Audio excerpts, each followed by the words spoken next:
Claro.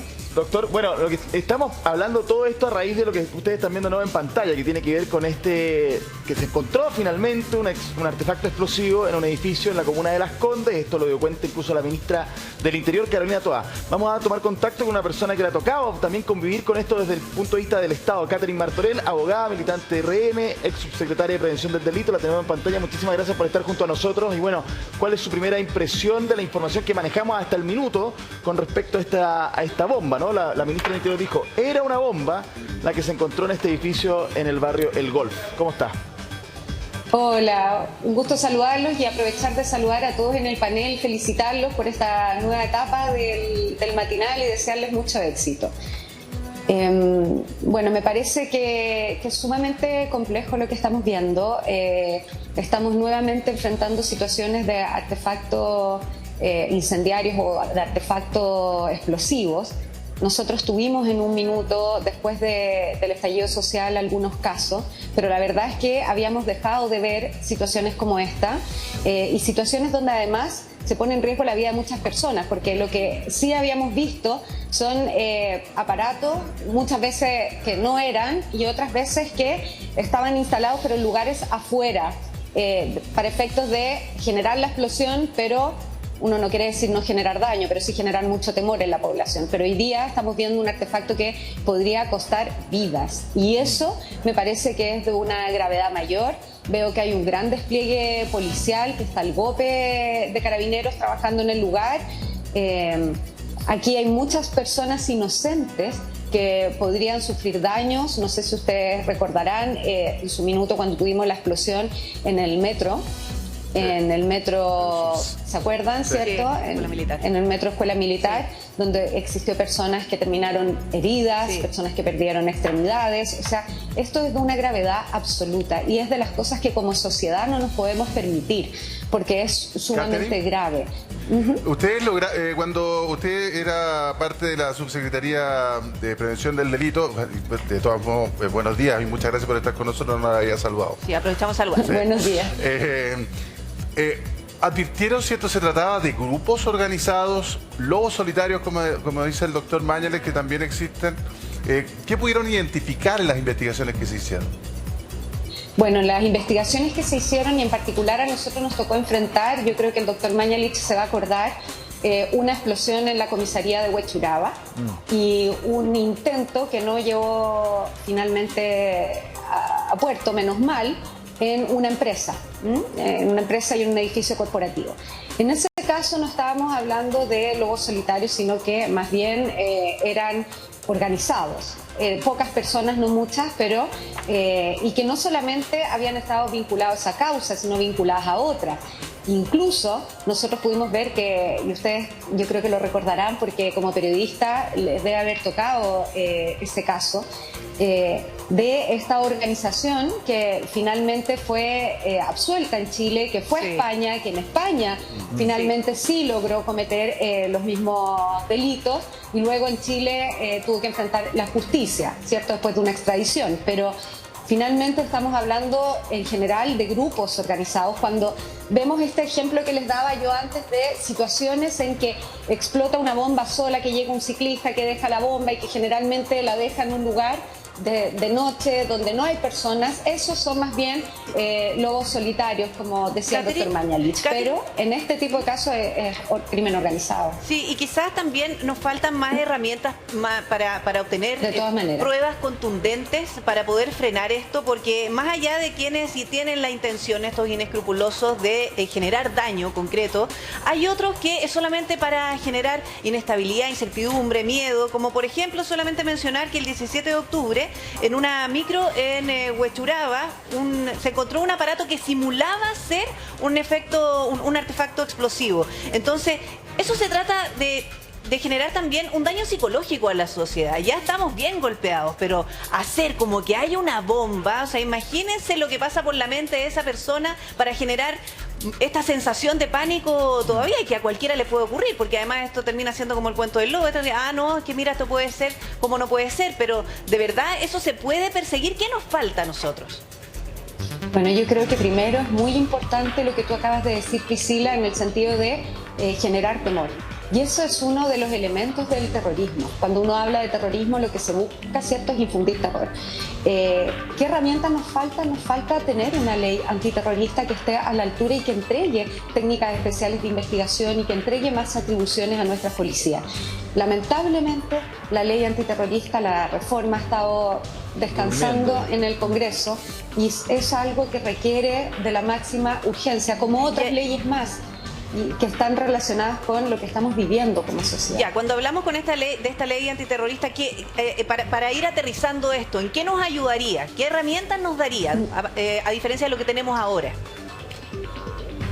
Bueno, primero, calificar bien el delito, porque lo que ocurre hoy día es que es sumamente complejo la definición de cómo se infunde temor, porque eso es algo absolutamente subjetivo. O sea, algo que para ti, Priscila, puede ser temeroso, quizás para mí no lo es. Entonces, ¿cómo el tribunal, bajo qué criterio va definiendo que se buscó infundir temor? Y en ese sentido hay que ser bastante categórico y darle una definición que no permita, de alguna manera, la sana crítica del tribunal de evaluar lo que le parece o no le parece que está infundiendo terror. Esta discusión se dio, y paréntesis, a propósito de cuando se quiebran los vidrios del auto para robar. Entonces no se sabía si eso era intimidación o no. Y teníamos tribunales que decían que era intimidación y tribunales que decían que no era intimidación. Finalmente... ¿Sabes lo que pasa, Catherine? Disculpe, ¿sabes lo que pasa? Que la escucho y voy a llegar a la misma conclusión de siempre. Le apuesto que es un tema ideológico. Le apuesto que tiene que ver con lo que está pasando en la Araucanía. Y por eso no hay ley. Y no hay ley. Y precisamente, bueno, ya que fuiste directo al grano, sí, pues, no voy a evitar la pregunta. Efectivamente, todo tiene un peso ideológico y se entiende que cuando hablamos de ley antiterrorismo lo que se busca de alguna manera es perseguir también a organizaciones que, digámoslo, son criminales. No estamos hablando de la población, todo lo contrario, digamos, pero organizaciones criminales que sí generan terrorismo en la Araucanía. Y a propósito de lo que tú acabas de decir, seamos súper sinceros, nos demoramos años en reconocer que el terrorismo en la Araucanía. Pero mire, y lo que es más indignante es que a esta hora nos está viendo un montón de gente que dice, ¿cómo un artefacto en una micro en no sé cuánto? O yo trabajo en un edificio corporativo. Sí. Ahora mismo. Por eso. Y estos gallos, por cosas ideológicas, la verdad que se chutean la pelota para el córner y nosotros estamos al medio aquí, po. Nosotros estamos al medio. Tanto nos cuesta hablar a nosotros las cosas por su nombre, porque cuando una persona piensa en poner un artefacto explosivo en un edificio, ¿es para causar terror? No, es que miedo, susto, a algunos les da susto, a otros no. ¿Eso para causar terror?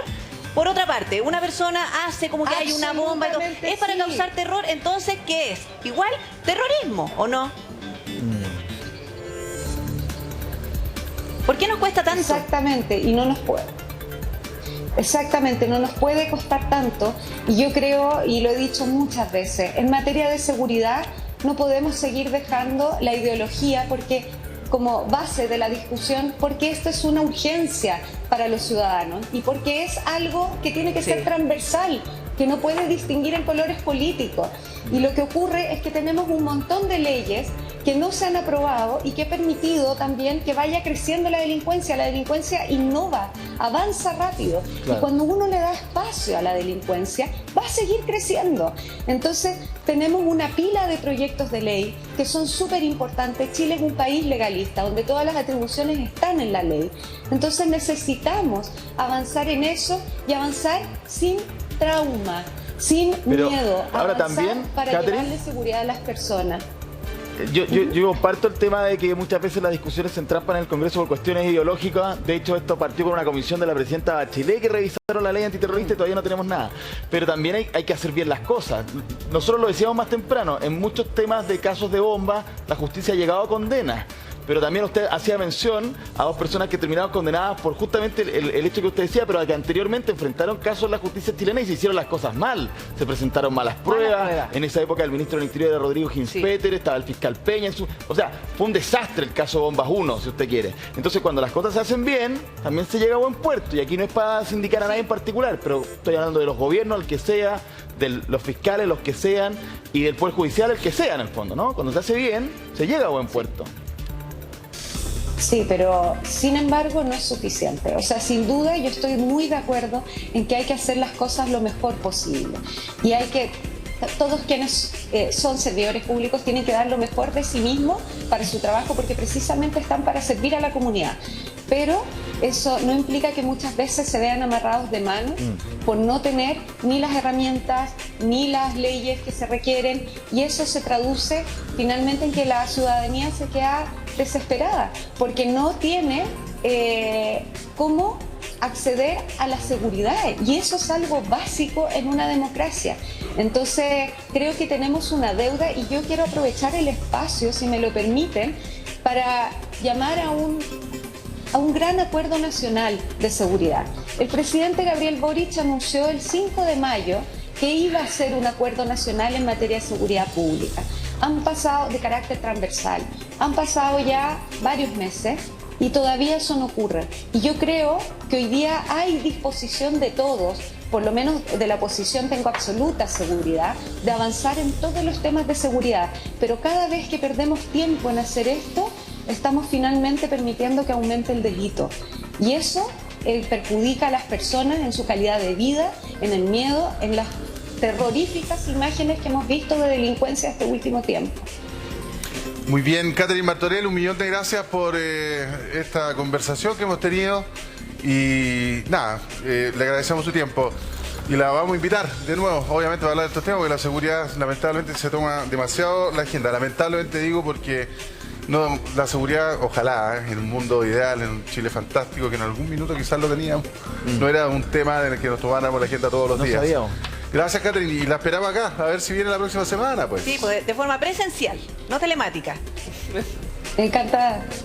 Que esté muy bien. Muchas gracias, que esté muy bien. Bueno, se suma a nuestro panel el teniente Daniel Medina. Sabemos que no tienes, o a lo mejor tienes información, pero hay prohibición de informar por parte de la Fiscalía. Se está llevando a cabo todas las diligencias para saber qué es lo que ocurrió con este artefacto explosivo que fue encontrado en un edificio de Las Condes. Pero ¿sabes qué pasa? Que nosotros tenemos que aprender de esto. Porque así como yo comentaba que en micros, en el transporte público, se puede encontrar un artefacto que puede ser o no, como ha ocurrido, un artefacto explosivo, vamos a tener que estar con más cuidado, porque la persona que se encontró con esta bolsa negra, que era una bolsa negra reutilizable afuera de este edificio, la entró pensando que eran los diarios. ¿Qué hacer? ¿Cómo reaccionamos? ¿A quién llamamos? Bueno, es complejo. Saludar a todos primero. Buenos días. Una noticia en pleno desarrollo. Están trabajando el Ministerio Público con el equipo especializado, obviamente que ellos después van a entregarme los antecedentes, pero es una oportunidad también para poder contar qué debo hacer en estas situaciones. Lo primero es no normalizar ni minimizar alguna situación que pueda generar algún tipo de daño importante. Nunca. Aunque sea algo mínimo, no minimice. Obviamente aquí tiene que llamar al nivel de emergencia. Carabineros tiene equipo especializado. Hay protocolos súper importantes para estos tipos de procedimientos, que lo estamos viendo ahora, cuando uno busca primero es prevenir que las personas tengan algún problema de salud, que se exponga, por ejemplo, su integridad física, se aíslan los lugares, aunque sea una bolsa, aunque sea una mochila. Nosotros tenemos casos permanentes en donde alguna persona llama porque hay una mochila abandonada en un paradero. Obviamente es que se aplica protocolo inmediato, se aísla el lugar, se evacúa a la gente que está cercana, llega el equipo GOPE, obviamente que ellos tienen su forma de proceder para verificar que no exista algún elemento que pueda causar algún daño. Y una vez que eso se descarta, se habilita el tránsito y se normaliza la situación. ¿Ya han tenido muchos llamados respecto a eso mismo? Sí, es permanente, es permanente. ¿Hay sectores que son más, donde se realiza de forma más habitual o no? Normalmente en los paraderos del transporte público, cuando a alguien se le olvida una mochila, alguna bolsa, que deja muchas veces colgada, por ejemplo, en el paradero, obviamente que hay personas que llaman y se activa el protocolo inmediato. Llaman al nivel 133, ahí se activa el protocolo por parte de nuestra central de comunicaciones, se envía equipo primero territorial, aísla el lugar, evacúa a las personas, llega personal GOPE y se toma contacto con la Fiscalía. Hay que ser exagerado, ¿no? Es decir, si la veo, llamo, no digo, aquí va a ser alguien se le quedó. Y después voy a llamar a Carabineros, tremendo operativo, y capaz que no sea nada, qué vergüenza. No, tienen que hacerlo porque al final no sabemos. Sí, para eso están los expertos. Hemos visto algunas situaciones con artefactos que son simulados, como por ejemplo el del transporte público, que simulaba ser quizás una bomba o algo, pero yo no lo sé. Para eso están los expertos. Y la idea siempre es evitar y prevenir. Si podemos prevenir que ojalá no sea, que sea ropa, que sea por ejemplo algún material, muchas veces nos encontramos que son libros, cuadernos, que se los digan a los jóvenes, obviamente que es mejor que se evalúe y se diga que eso es, a no saber que pase algo y ya sea tarde. Esa es la idea, que eso no pase. Sí, habitualmente, ¿cuánto podría demorar este operativo? Sabemos que también hay ahí una zona, un perímetro de seguridad. ¿Y qué pasa también con los edificios aledaños? Bueno, ahí se toman todas las medidas, aunque sean exageradas, se evacúan los edificios. Obviamente que ahí, una vez que los equipos especializados hacen su función y verifican si es un artefacto o no, obviamente que ahí después eso se normaliza, pueden pasar horas inclusive para que haga la diligencia. Ahí hay trabajos que son colaborativos, no tan solo el personal GOBE, que es el personal que llega con sus trajes, con su robot a verificar estos elementos, sino que también hay personal del lado investigativo, el departamento C9, que tiene un equipo especializado también que levanta antecedentes, verifica imágenes, y obviamente que con el Ministerio Público trabajan en conjunto para poder tener el procedimiento a cargo. Hay, ¿cómo se llama? Acá hay elementos que son súper decidores. Primero, se trata de un edificio corporativo de un holding, ¿cierto?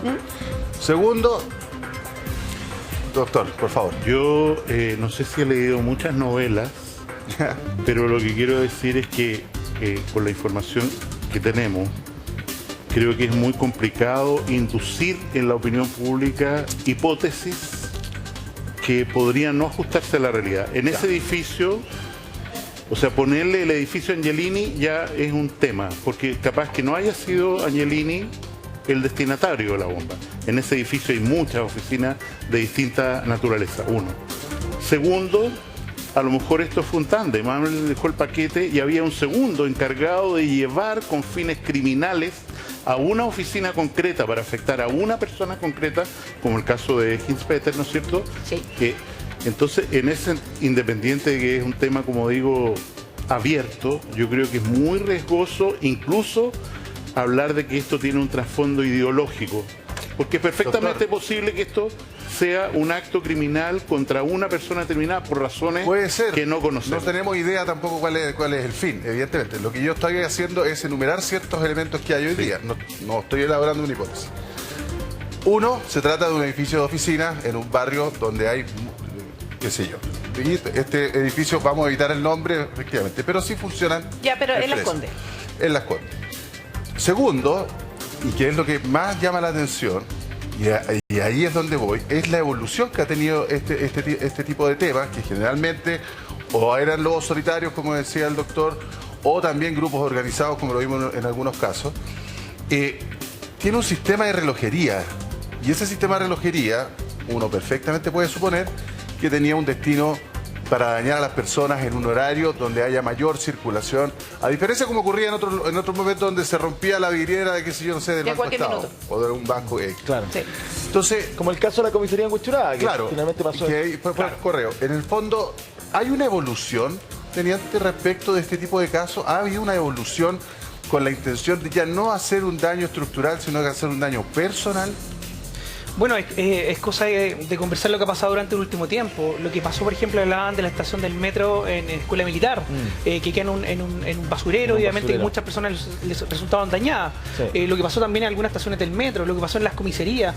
Obviamente que se ve en algunas situaciones evoluciones, hay otras que son más artesanales, con características propias de una bomba de ruido, que la dejan en los frontis para que obviamente se genere este sonido, esta explosión, que explosan y después terminan con los vidrios quebrados. Obviamente que va a depender de algunas situaciones y características. Lo que hay ahora, hay que esperar obviamente que se haga el análisis por parte del Ministerio Público y los equipos especializados para saber qué nivel es, si es efectivo o no, y qué se está haciendo con ello, y también la parte investigativa. Recién tuvimos una condena por 45 años para una persona que puso un artefacto explosivo hace un tiempo. Entonces, obviamente que va a depender de las circunstancias, de las características, pero tenemos de todo tipo, tanto en estaciones de metro, donde hay mucha gente, y en otros lugares que son empresas durante la noche, en donde obviamente que prácticamente no hay nadie. Y ahí cuando se investiga, ¿qué se persigue? Porque nosotros lo que estamos viendo es el último eslabón de esta cadena, porque de alguna parte sacan los materiales, de alguna parte a lo mejor si es que hay una organización, hay más personas detrás.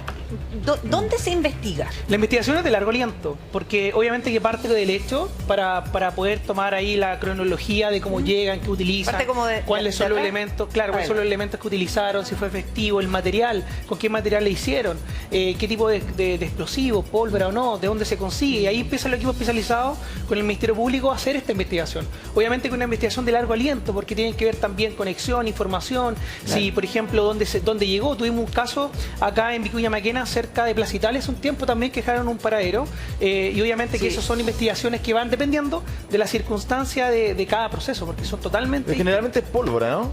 Si entiendo que son bombas no muy especiales, digamos. Es que va a depender, Hay algunos que no me responda al tiro todavía, teniente. Tenemos que hacer una pausa, ¿no? Sí, hagamos una pausa.